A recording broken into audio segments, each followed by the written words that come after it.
सकते हैं, है ना। तो पास्ट और फ्यूचर को जिस व्यक्ति ने जान लिया तो वो बड़ा निश्चिंत हो जाता है और उसके लिए वर्तमान बहुत सहज है, एक खेल है, एक सीढ़ी की तरह से काम करता है।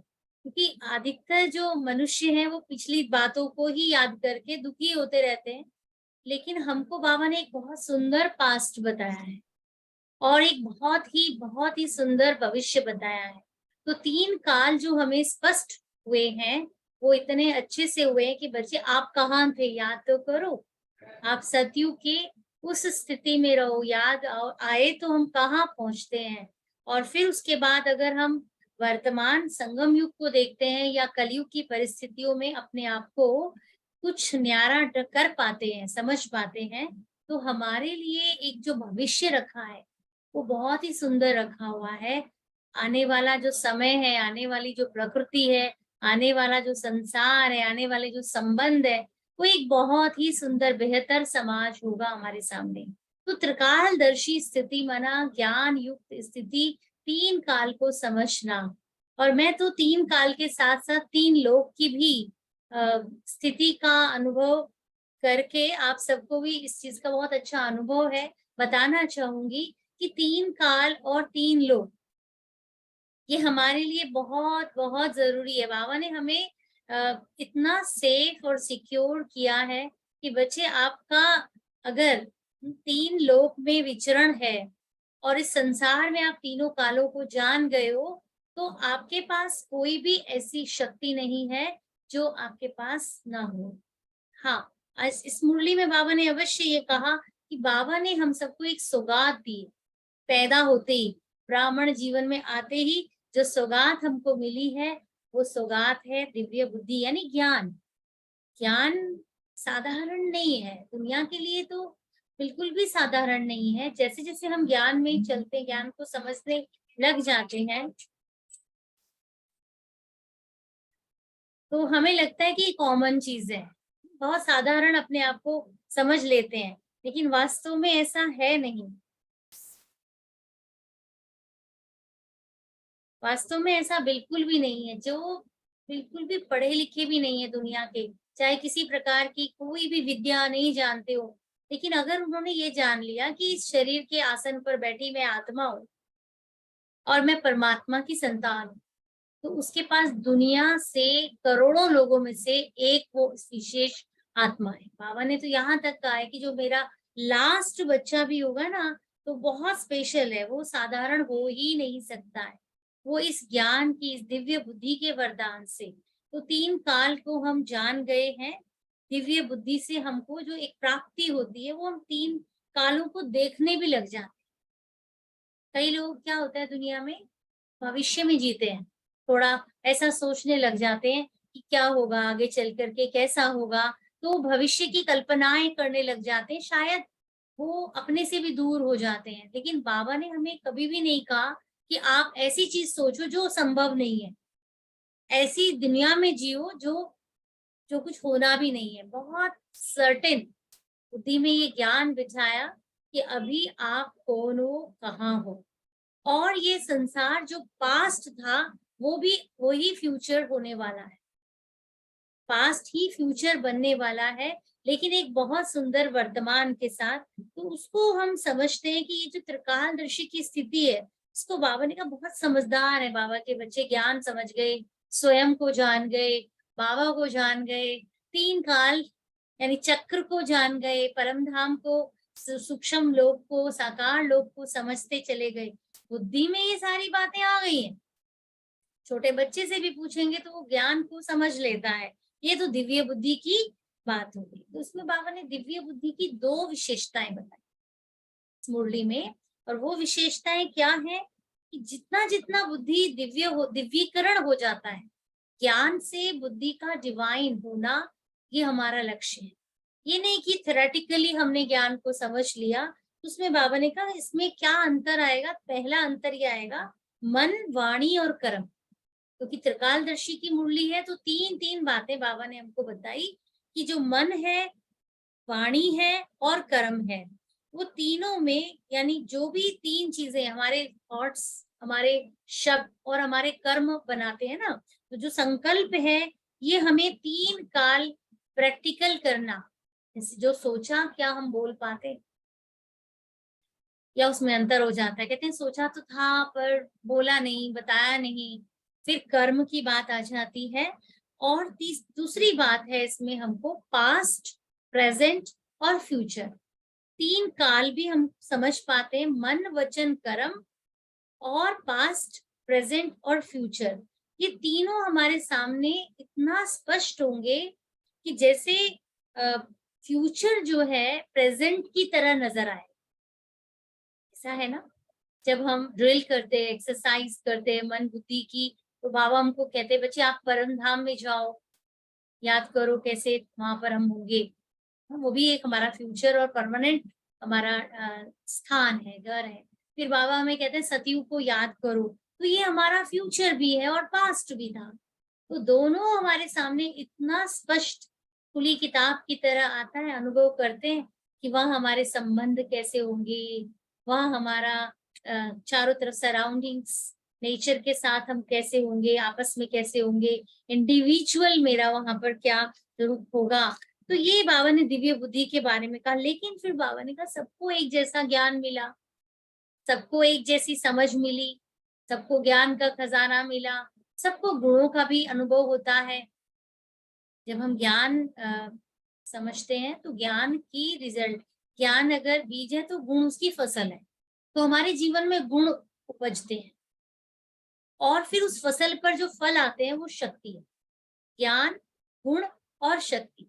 तो ये तीनों हमारे जीवन में नंबरवार क्यों है? जब ज्ञान तो एक जैसा मिला है, समझ तो एक जैसी आई है, फिर इसमें अंतर क्यों हो जाता है?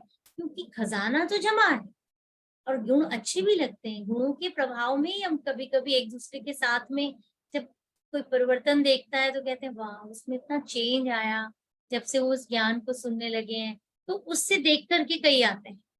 कई हमारे जीवन के जो परिस्थितियां हैं, निर्णय हमने जो किए हैं, उस बातों को लेकर के कुछ लोग संपर्क में आते हैं कि आपके जीवन में जो हम नहीं कर पाते हैं वो आप कैसे कर पाते हो, है ना। तो कर्मणा यानी शक्ति का जो जीवन में संचार होता है वो कर्म के द्वारा पता चलता है कि इनका व्यवहार कैसा है, इनके अंदर कौन से गुणों को प्रैक्टिकल करने की पावर है।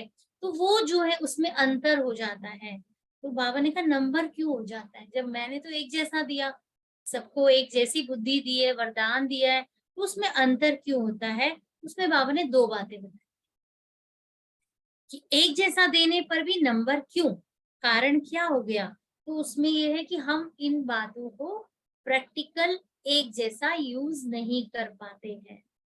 जो हमारे अंदर चाहे संकल्प के रूप में है, ज्ञान आता है ना, तो हम उसको संकल्प के रूप में मैक्सिमम अपने अंदर स्टोर कर पाए, हमेशा हर समय हम ज्ञान युक्त रह पाए विचारों में, या हम ज्ञान युक्त भाषा में हम हमेशा रहें, शब्दावली हमारी इतनी सुंदर हो जाए, या व्यवहार में, इसमें नंबर हो जाते हैं प्रैक्टिकल करने में। और दूसरा बाबा ने कहा समय प्रमाण, हम इन खजानों को समय प्रमाण इसका विधि से सिद्धि नहीं कर, क्योंकि अब मान लीजिए कोई मौसम का फल है, तो हम उसको दूसरे किसी मौसम में अगर बोएंगे ना, या हम चाहेंगे कि हमको आम सर्दियों में मिले, तो वो उतना मजेदार नहीं होगा, है ना।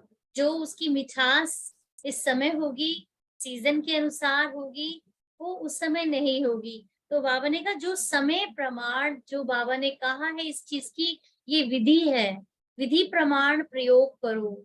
संकल्प भी ऐसे चलाओ बच्चे, वचन भी बोलो तो इस तरह से बोलो, मन बुद्धि को इस तरह से प्रयोग करके कर्म में लाओ।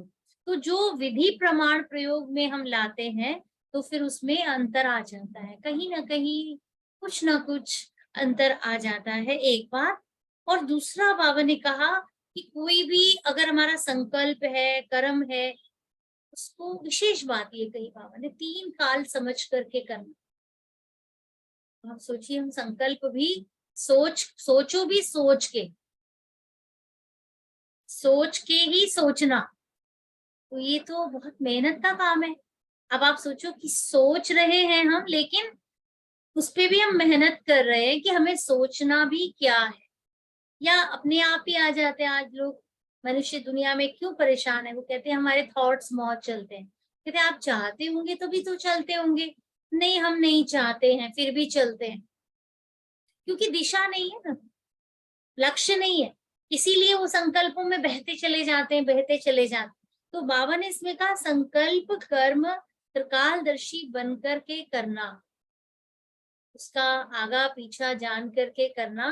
तो उससे क्या होता है, उससे हम त्रिकालदर्शी स्थिति में किए हुए कर्म से बहुत सुंदर फल यानी शक्ति, हमारे जीवन में शक्ति का संचार उस तभी होगा जब हम प्रैक्टिकल में इन चीजों को लेकर के आते हैं। यानी कि जो हमारे खजाने हैं, ज्ञान का खजाना है, लेकिन बहुत अच्छा डिस्क्रिप्शन में आ जाता है। हम वर्णन बहुत अच्छा कर रहे हैं ज्ञान को, स्पष्ट बहुत अच्छा कर रहे हैं ज्ञान को। तो ये हमारे जैसे समझो स्पष्टीकरण में तो आ गया है, लेकिन हम उसको व्यवहार में नहीं ला पाते हैं। तो बाबा ने इसमें कहा बच्चे कि आपको इसको यूज करना है। ज्ञान को कैसे यूज करना है, मान लीजिए अभी ज्ञान को कैसे यूज करते हैं आप सुबह उठे, आप सुबह उठे, आपको आपने जो सोचा था वैसा नहीं हुआ, आपने कोई चीज रखी वो काम पूरा नहीं हुआ, या किसी को आपने कुछ कहा अगले दिन वो नहीं किया उसने। अब आपके पास तो कई ऑप्शन है, आप उसको रिएक्ट करोगे कि हाँ मुझे ही करना है, या ऐसे या वैसे, या परेशान होंगे, या उसको ना बोलकर इसको उसको बोलेंगे। कई तरीके हैं, लेकिन ज्ञान क्या कहता है, ज्ञान क्या कहता है, अगर आप बोलो भी तो अच्छे ढंग से बताओ भी तो प्यार से, समझाओ भी तो प्यार से। लेकिन कई बार बाबा कहते हैं ना चुप रहो, आपसे जो बन सके आप ठीक कर लो। ज्ञान हमें क्या कह रहा है उसका हम प्रैक्टिकल इस्तेमाल करते हैं। आप कहीं रास्ते में जा रहे हैं, हमारे भाई लोग कहीं बाहर निकलते हैं, हाँ अचानक से कहीं बारिश के जो है रास्ते में उसकी गाड़ी पर कोई जोर से दूसरी गाड़ी, या कोई पैदल ही चल रहा है छींटे मारते हुए चले गए, तो अभी क्या करेंगे, आप तो घर से तैयार होके निकले, अब वो व्यक्ति भी सामने नहीं है जिसने वो कर्म किया। अब आप उसको यूज करो ज्ञान, क्योंकि ज्ञान यूज करने से मेरा ही तो फायदा है। ज्ञान क्या कहता है कि देखो आज ना ये होना था, अब उसको एंजॉय करके करेंगे, दुखी होकर के ज्ञान का प्रयोग करेंगे, या शांत होकर के करेंगे, अगली बार से हम थोड़ा ध्यान रखेंगे, इस तरह से मौसम में थोड़ा सिक्योर होकर के चलेंगे। मान लो वो भी है, ज्ञान का प्रयोग करना है कि अभी मन की स्थिति को आपको हलचल में नहीं लाना है ना, तो उसे कहते हैं ज्ञान का प्रयोग करना। कई बार हमें सिर्फ ज्ञान का प्रयोग नहीं करना, गुणों का भी प्रयोग करना।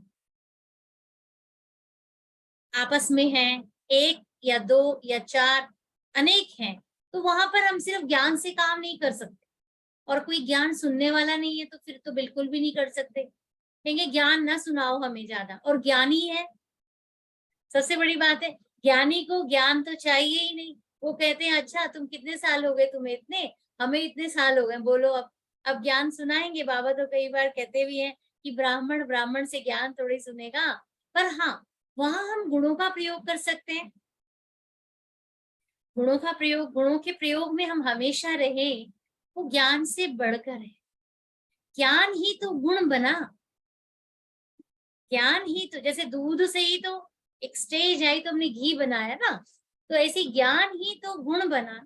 जब हमने उसको अपने अंदर रखा, इस्तेमाल किया, अपने प्रति यूज किया, और दूसरे को उस रूप से देखा, बाबा कहते हैं उसके माथे पे भी चमकती हुई वो एक बिंदी देखो। अब गुस्सा आ रहा है आपको, आप बिंदी देखोगे उसको, आप कहोगे बिंदी बिंदी छोड़ो, ये ये ठीक है नहीं, हाँ उसे फलां टाइम सारी बातें याद आने लगेंगी।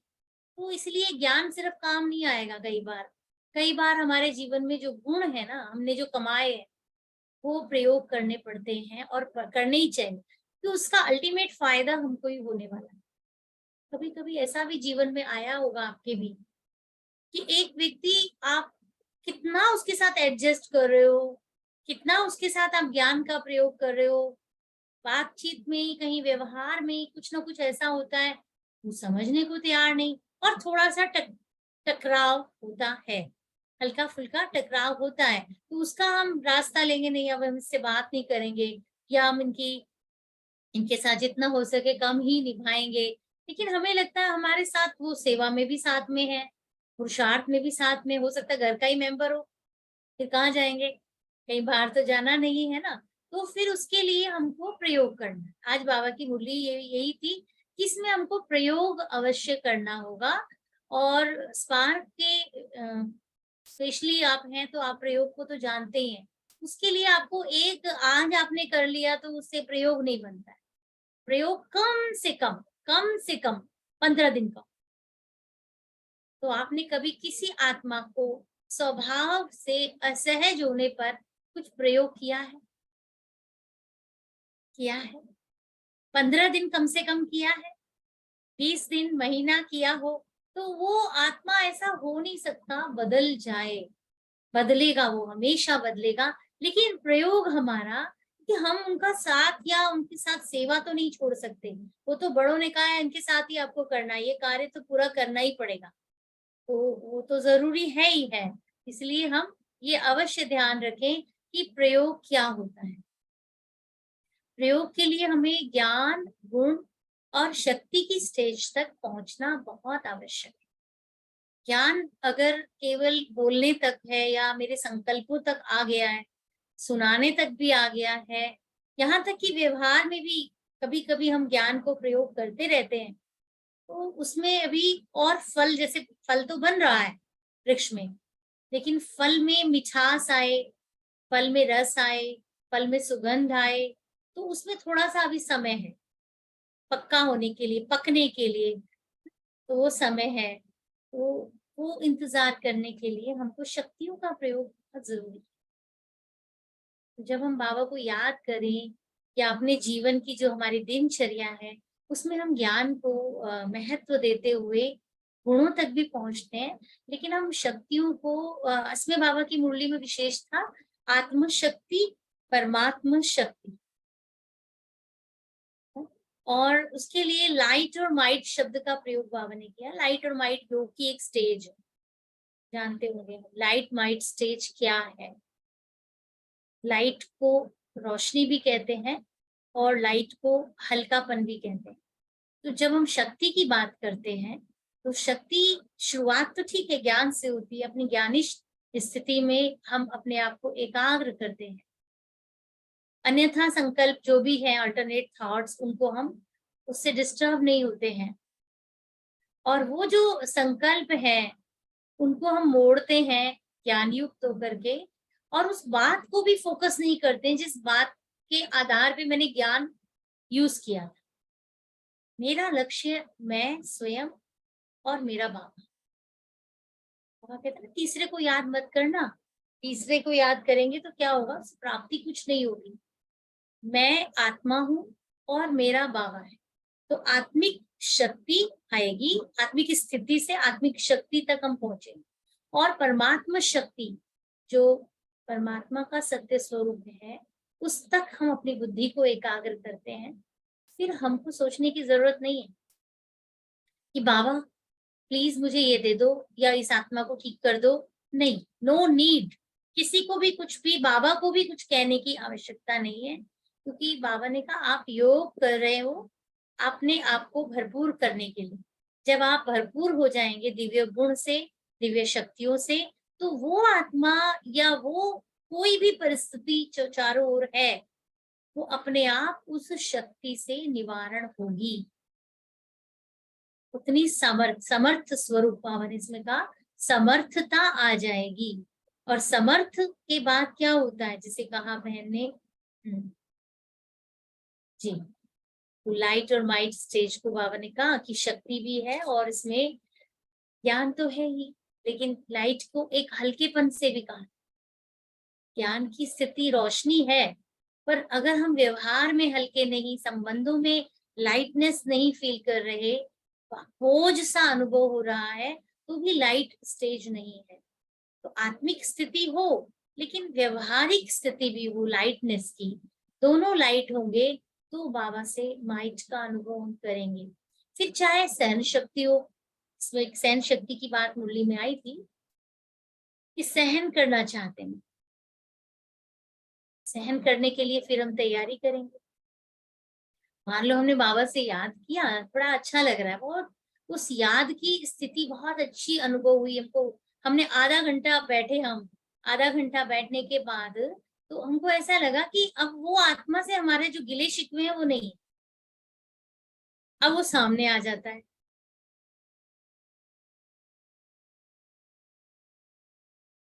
व्यवहारिक बातें हैं वो, तो अभी हम योग की बात पर आए, शक्ति की बात मुझे पहले कही थी सुनाने को, ठीक है, गुणों पर भी आएंगे। तो मेन बात ये है कि जब हम अ, अपने को योग से भरते हैं, भरपूर करते हैं ना, अगर वो व्यक्ति सामने है, आसपास है, या फिर से मिलेगा कल को, या परिस्थिति फिर से वैसी आती है, तो आप देखेंगे आपके अंदर कुछ ना कुछ परिवर्तन आए। अब आप या तो इग्नोर करने लगे, बात को छोटा सब समझकर हल करते हैं, या फिर आपके अंदर में उथल पुथल नहीं हो रही, शांत है। क्योंकि सहन करने की अगर शक्ति चाहिए, या जैसे कहा कि निर्णय करने की और परखने की शक्ति, कि दो दो शक्तियों के जोड़े में अगर हम देखते हैं, तो मान लीजिए मैं सहन शक्ति की बात मुरली में थी, तो मैं उससे शुरू करती हूँ। तो अगर हमें सहन शक्ति की आवश्यकता है, तो सबसे पहले हमको भरपूर होना होगा, संतुष्ट होना होगा, एक्सपेक्टेशन खत्म करनी होगी, प्रसन्न रहना होगा, देने की भावना रखनी होगी, दातापन की स्थिति, रहमदिल बनना होगा, क्षमा का स्वरूप बनना होगा, शिक्षा का स्वरूप नहीं। बहुत समझाया, नहीं जरूरत है, अभी नहीं समझाओ, अभी शांत हो जाओ। शांति की स्थिति चाहिए, सहनशीलता के लिए समाने की स्थिति चाहिए। तो ये जो शक्तियां हैं, ये आपस में सभी इंटरकनेक्टेड हैं। जैसे कि गुफा है ना, अनेक गुफाओं का से वहां आप पहुंच जाते हो, तो इस तरह से समझो शक्तियों के पास पहुंचने के लिए हमको कोई ज्यादा दूर नहीं है, शक्तियां आपस में कहीं ना कहीं गुणों से इंटरलिंक्ड है। तो जब बात चल रही थी गुणों को व्यवहार में कैसे लाएं, तो वहां हम बात आती है कहीं ना कहीं संपर्क।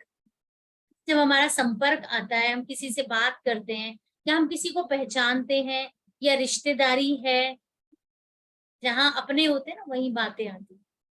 परायों से या दूर से अनजान लोगों से खास बात नहीं आएगी, और उनको हम क्षमा भी कर देंगे। हम आज मिले, जरूरी तो नहीं अब आगे भी हम मिलेंगे, हल्के होंगे नहीं। कि जहां हम जानते हैं और पहले से जानते हैं, तो एक तो बात आती है कि जहां हमारी जान पहचान है, संपर्क है, और हमको पता है आज इसको ठीक नहीं करेंगे ना, ये रोज परेशान करें, तो हम सोचते हैं आज इसको ठीक कर दें। तो इसका मतलब हम जो बाबा कहते हैं ना, बच्चे मुझ पे छोड़ो, कोई बात नहीं, आपने उसे समझाया, आपकी जिम्मेवारी है, आपने उसे बता दिया, रिएक्शन दे दिया, लेकिन आप अंदर से परेशान नहीं होकर के। और दूसरी बात आती है, कहीं ना कहीं हम कुछ पिछले इंप्रेशन में होते हैं, बिना उसके हम बाबा के बहुत समीप हो सकते। बाबा हमारे इम्प्रेशन से हमको नहीं मिलता कभी भी, है ना, जब भी मिलता है एक फ्रेश, एक सुंदर रूप से हमको देखता है। वो ये नहीं देखता बच्चे तेरे तेरे को तो मैं जानता हूँ, तेरे को तो मैं पिछले इतने साल से जानता हूँ, जबकि वो तो अच्छे से जानता है, हमको हमारे से भी ज्यादा जानता है। तब भी वो हमारे प्रति कोई इम्प्रेशन नहीं रखता, लेकिन हमारे अंदर नेचर हो जाती है ना, इम्प्रेशंस आ जाते हैं। कल भी उसने ऐसे बोला, हम जानते हैं उसको, वो अपने संस्कार में वो आत्मा फिर कुछ ना कुछ अवश्य करेगा। तो इसीलिए सबसे पहले हमको ये ध्यान रखना होता है कि हम इम्प्रेशन को ठीक करें। इम्प्रेशन से बात करेंगे ना, बात फिर वहीं की वहीं हो, फिर क्या गुण क्या ज्ञान का प्रयोग, फिर हम थक जाएंगे, बोझ सा अनुभव होगा, फिर भारीपन आ जाएगा जीवन में। तो इसलिए इसके लिए थोड़ा समय चाहिए होता है। मेरा खुद का हम कई बार करते हैं अनुभव ऐसा। तो जब हम स्टार्ट करते हैं ना, बहुत शुरू की सेंटर की लाइफ का बताती हूँ मैं आपको, कि बार बार थोड़ा थोड़ा टकराव होता था, शब्दों में ही होता था, गलत शब्द नहीं, लेकिन थोड़ा सा होता था कि नहीं इधर जाना नहीं, ऐसे ऐसे करना नहीं, ऐसे। वो अशांति तो आती है ना मन में, क्योंकि हमारा लक्ष्य तो ये नहीं है। हमारा लक्ष्य तो शांति की स्थिति में रहना, हर एक को आत्मिक स्थिति में देखना। लेकिन जहां थोड़ा सा आता है, ये ऐसे क्यों बोलते, ये ऐसे क्यों करते, क्यों ऐसा आता है, तो तब थोड़ा सा मन ऐसा होता है। तो फिर मन में थोड़ा खुद को ज्ञान दिया, खुद को समझाया, खुद खुद के साथ बैठे और फिर ये किया कि नहीं, ये आत्मा ना भुवनहार देवी या देवता आत्मा, इसको मैं एक सजे हुए रूप में देख, ये देवता बनने वाली है, भुवनहार। और मैं कौन होता हूँ, मैं कौन होती हूँ इसके ऊपर ये सोचने वाली, वो भी तो आत्मा पुरुषार्थ कर रही है अगर वो ज्ञान में है, या वो भी तो समझते हैं ना इस बात को। तो हम बार बार टकराव से बचे और थोड़ा अपने आप को समझाएं, और उसके बाद फिर हम अभ्यास न छोड़ें। कुछ दिन लगेंगे, 1 या 2 दिन या 1 हफ्ते से काम नहीं बनता, कम से कम 15 दिन, 1 महीना हमारी वो स्थिति हो। हाँ, बातें आएंगी उस बीच में भी बातें आएंगी, लेकिन ये जरूर देखना मेरा आजकल प्रैक्टिकल चल रहा है, मेरा प्रैक्टिकल चल रहा है। मुझे अभी प्रयोग करने हैं कि आत्मा को विशेष पाप ये अनुभव करना है, ये देवी देवता आत्मा थी, कल्प कल्प की हुई आत्मा, विजयी आत्मा है ये। और मैं कैसे इसके लिए साधारण संकल्प कर सकता हूँ? चलो कोई बात नहीं, हम बीच में कोई हल निकालेंगे। तो कुछ समय बाद ऐसा हुआ कि जो हम, मतलब मैं सोचूं वही वो सोचे, जो बात मैंने बोलने चाही वही वो, तो वो चीज मतलब फिर लगा बाबा थैंक्स कि हुआ क्या, क्या हम बड़े हो गए क्या इतने। तो बाबा ने अनुभव कराया कि बच्चे, तुम्हारा जब योग ठीक हो जाएगा ना, तुम्हारी बुद्धि ठीक हो जाएगी, तो वो आत्मा भी बाबा का बच्चा है, वो भी शुद्ध आत्मा है। आप सिर्फ अपनी तरफ से उस चीज को ठीक करो जहां कहीं ना कहीं, जैसे अब हमारे शरीर में खून दौरा करता है, कहीं भी छोटी सी ब्लॉकेज हो जाती है ना, तो क्या होगा, खून कहीं ना कहीं रुकेगा और फिर क्लॉट्स हो जाएंगे या कुछ ना कुछ प्रॉब्लम आने लगेगी, पेन होगा, तो फिर डॉक्टर भी कहेगा इसका ये खोलना पड़ेगा। तो अब वो जो गांठें हैं वो हमें खुद को खोलनी। हाँ, इससे ये बारीक एक चीज का ध्यान रखना पड़ता है कि हम कभी किसी पर फिर प्रभावित ना हो जाए।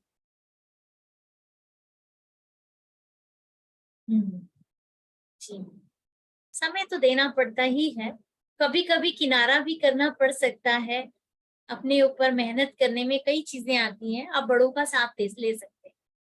बाबा की अवेक मुरली तो है ही बहुत अच्छी चीज, रोज की डोज है ये, लेकिन फिर भी ऐसा होता है कभी किसी से सहयोग मिलता है ना, तो जैसे एक हमारी, हाँ, अच्छा एक ही नहीं होते, लेकिन एक से प्रैक्टिकल होता है, लेकिन होते बहुत हैं। समय समय पर ऐसा भी समय आता है कि आपको लगेगा आप बिल्कुल अकेले हो गए हो, देख लो, आपको लगेगा सारे एक साइड हो गए हैं और आप अकेले हो गए, ऐसा भी समय आ सकता है। लेकिन अपने ऊपर विश्वास, हम गलत नहीं है ना।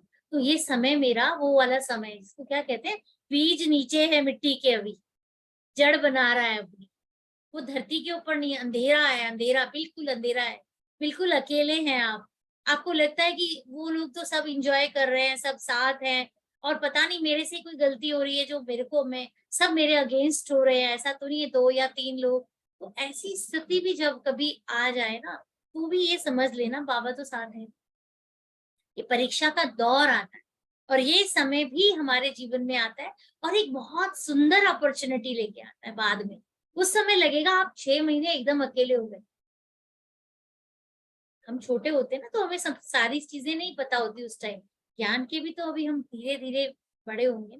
तो कई बार ऐसा आता है जैसे आपको लगेगा अरे उसको भी सेवा मिल गई, उसको भी सेवा मिल गई, और हमें तो कोई सेवा ही नहीं है, हम तो एकदम अकेले हो गए, शायद वो हमसे दूर हो गए, या वो हमारे से बात ठीक नहीं कर रहा है, ये सब क्या हो रहा है। लेकिन शायद मुझे एक्सप्लोर करना चाहिए कि मेरे पास जो टाइम है ये अभी एनफ टाइम आया है, इस ये टाइम मुझे योग लगाना। चलो इतना भी कौन योग लगाएगा बैठ के, कुछ पढ़ लें, कुछ स्टडी कर लें, नोट्स बना लें।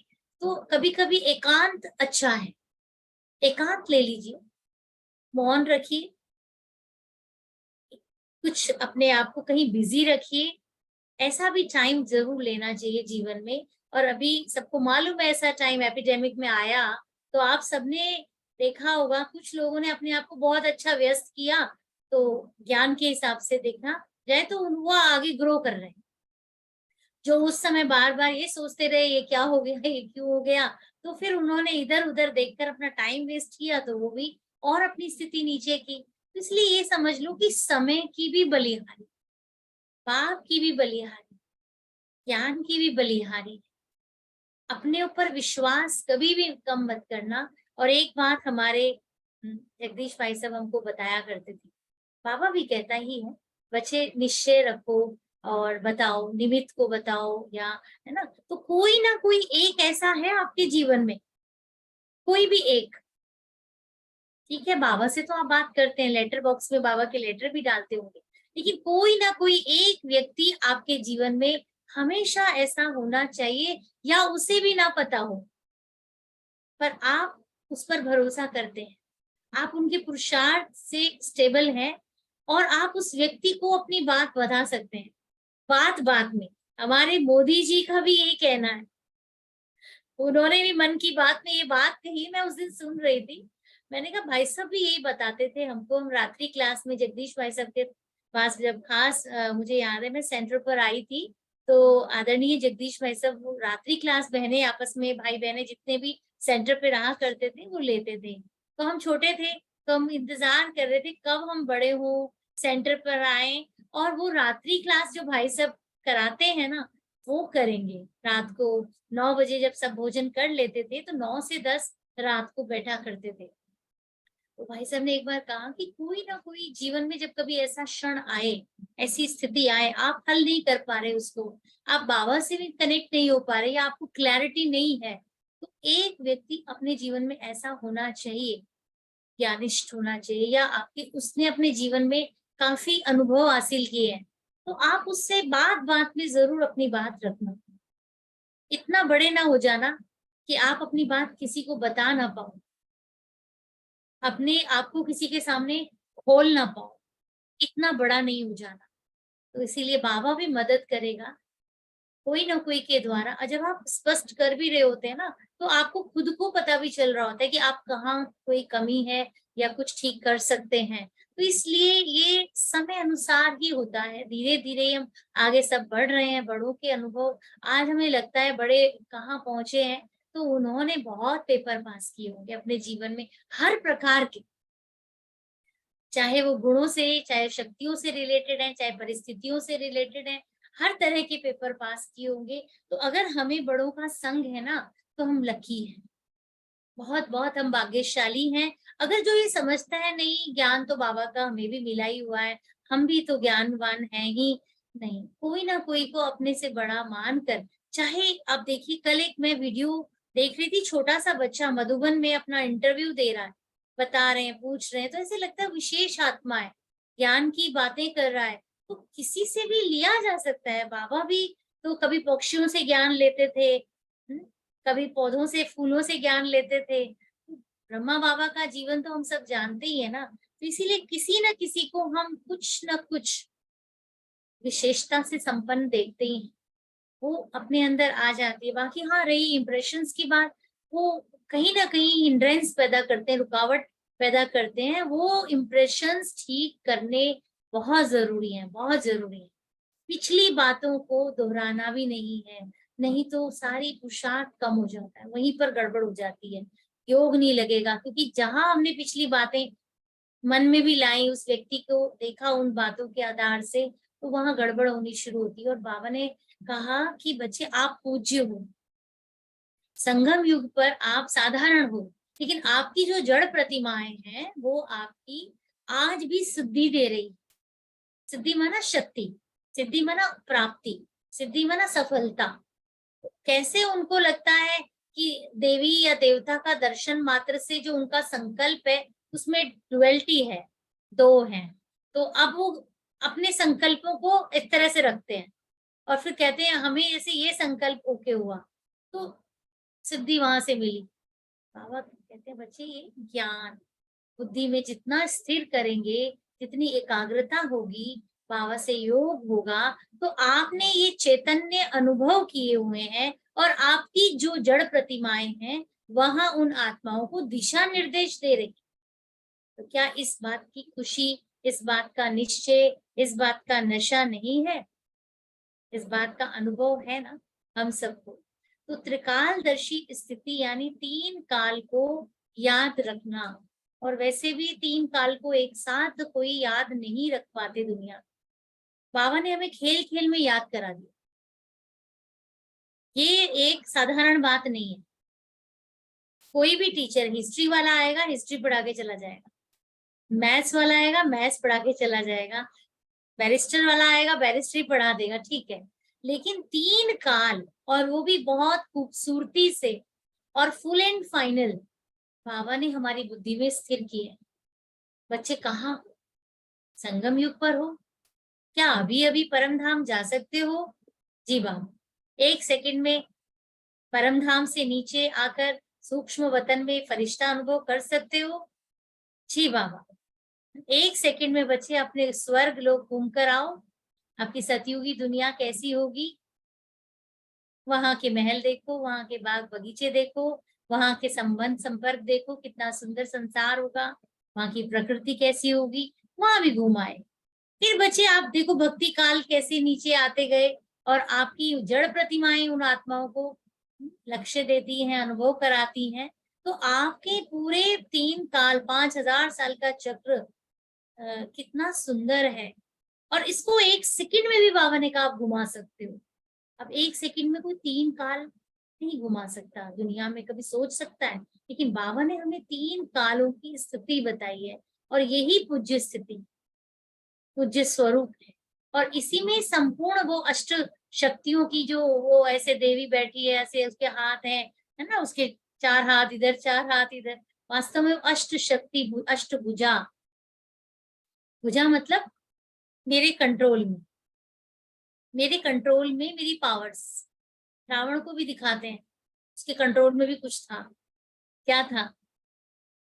कहते हैं कि उसने 5 तत्वों को अपने कंट्रोल में किया हुआ था। उसने मृत्यु को भी अपने वश, अपने पैर के नीचे बेहोश करके डाला हुआ था। काल को दिखाते हैं ना। अब देखो कहीं भी आप देखो, कलयुगी संसार, रावण की दुनिया है, पानी घर में, एसी की हवा घर में, हाँ, सब कुछ देखो, वातावरण एकदम 5 तत्व कंट्रोल में है मनुष्य के। चाहे तो वो किसी को कितना लंबा जीवन दो, उम्र भी छुपा लेता है मनुष्य। उसके पास इतनी ताकत आ गई है साइंस की। आज बाबा ने इसमें साइंस की भी बात कही थी मुरली में, कि आप जो साइंस हो, आप साइलेंस, साइलेंस पावर है ना, वो साइंस वालों के पास भी इतना नहीं। तो साधारण बात नहीं है कि कैसे अपने अंदर में इन संपूर्ण स्थिति को अनुभव करना। तो देवी के पास शक्तियां होती हैं, चाहे वो कहा परखने की शक्ति, परखने की शक्ति बहुत होती है, कईयों के पास होती है। बहुत से लोग कहते हैं मुझे लग रहा था, मुझे बार बार फील हो रहा था कि ये व्यक्ति ठीक नहीं है, कुछ तो है गड़बड़। तो परख तो रहे थे, यानी कि परखने के लिए क्या चाहिए?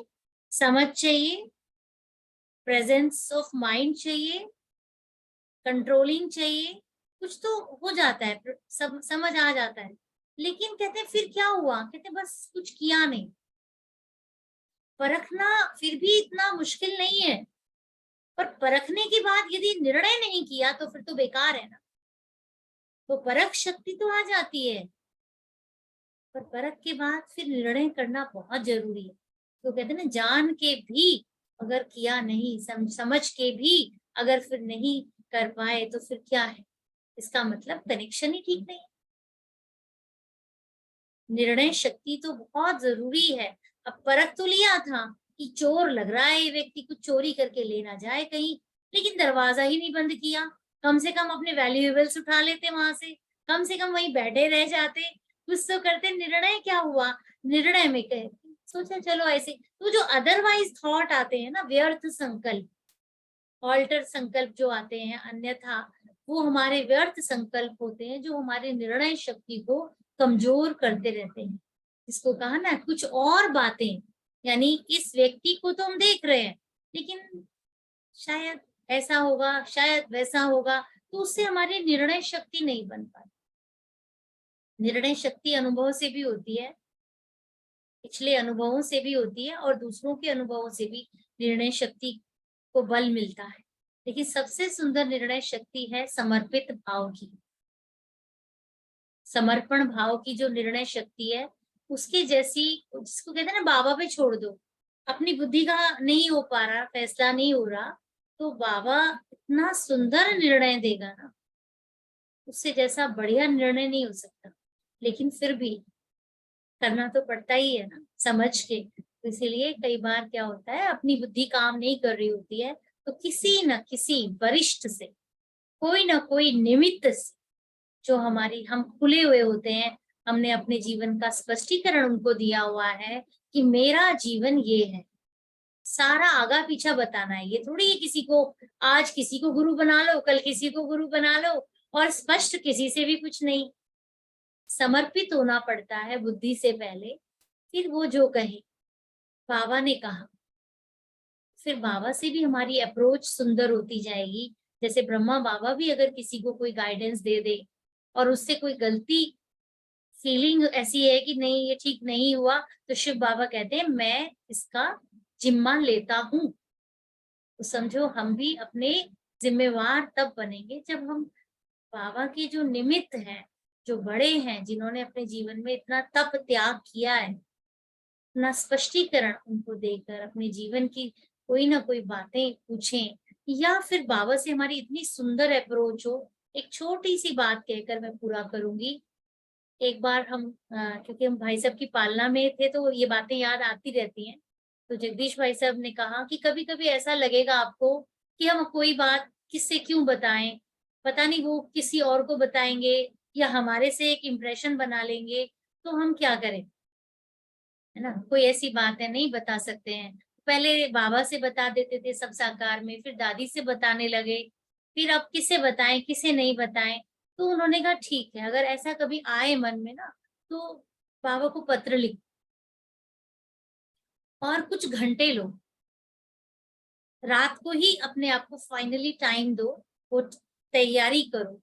आपने लेटर लिखा कि आज आपको वो मन पूरा बाबा से खाली करना है, आज आपको पूरा अच्छे से निर्णय भी चाहिए, तो पूरा अच्छे से रेडी होकर के कल आपने भट्टी करनी, कम से कम 2 घंटे। इतना शांति में बैठो, इतना एकांत में बैठो, और एक टाइम का भोजन भी चाहे कम करो उस दिन, और बाबा के सामने ऐसे बैठो, उस पत्र को बाद में जला भी दो, चाहे आपने नहीं बताना किसी को, कोई बात, आप उसको जला दो बाद। लेकिन बाबा के सामने इतनी सच्चाई से, जैसे धर्मराज सतगुरु बाबा के सामने हम बैठकर अपने आप को इतना स्पष्ट करके, और फिर बाबा जैसे, बाबा मेरे को प्यार कर रहा है, बहुत बहुत उसकी शक्ति मुझे मिल रही है, अनुभव हो रहा है, और मैं एकदम अकेले बाबा के साथ बस। तो ऐसा अनुभव जब हम करेंगे, तो वह भी समर्पण है, वह भी सच्चा समर्पण है। फिर हमको बाबा से वो अनुभूतियां, वो शक्तियों की पूर्ति होगी। कई मधुबन भी जाते हैं इसीलिए, खास कोई गलती हो गई, कोई स्पष्टीकरण बाबा से लेना है, खास जाएंगे, फ्री होके एक दिन के लिए जाएंगे, बस एक ही दिन के लिए जाएंगे, और बाबा के कमरे में बैठेंगे 8 घंटा 6 घंटा। बीच में भले एक बार बाहर भी आते हैं, तो कम खाते, अल्प, खास ऐसे जाते हैं। विदेश के भाई बहनों का तो ज्यादा देखा है, हमारे जो सीनियर मोस्ट है, जो कई भाइयों का हमने सुना है, देखा है, तो वो जाकर ऐसा तप करते हैं कि ऐसे थोड़ी ये बाबा आकर हमको एकदम जो निर्णय देगा और मेरी बुद्धि में मुझे स्पष्ट भी हो जाए, उसके लिए तपस्या चाहिए, है ना, चाहिए।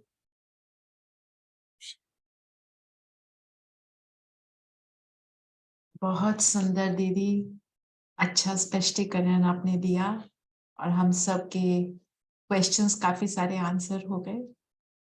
Thank you so much. अभी 2 मिनट योग कर ले। शांति दीदी, आप इसी तरह बार बार आते रहें और हमको लाभ देते रहें। बिल्कुल बिल्कुल। एकता बहन, हम थैंक बार यू। बार आपका बार बार हम इस सभा में वेलकम आज हो गया है, इंतजार करते रहेंगे। सेवा का मौका देने के लिए थैंक्स। बाबा देता है दीदी, हम कौन है, आप इतने लायक हैं, हम लाभान्वित हों इसलिए हम आपको बात किया। सीख रहे हैं, हम सब अभी सीख रहे हैं।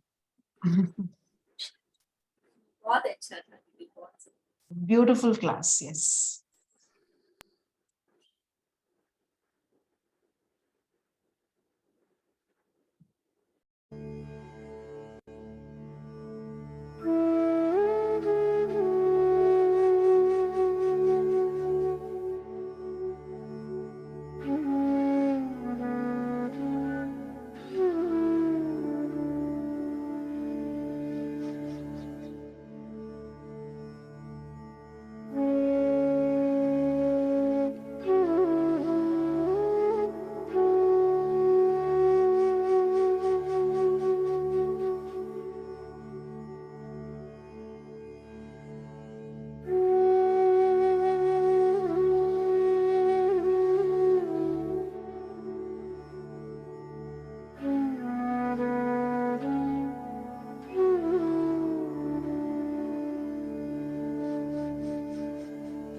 so much.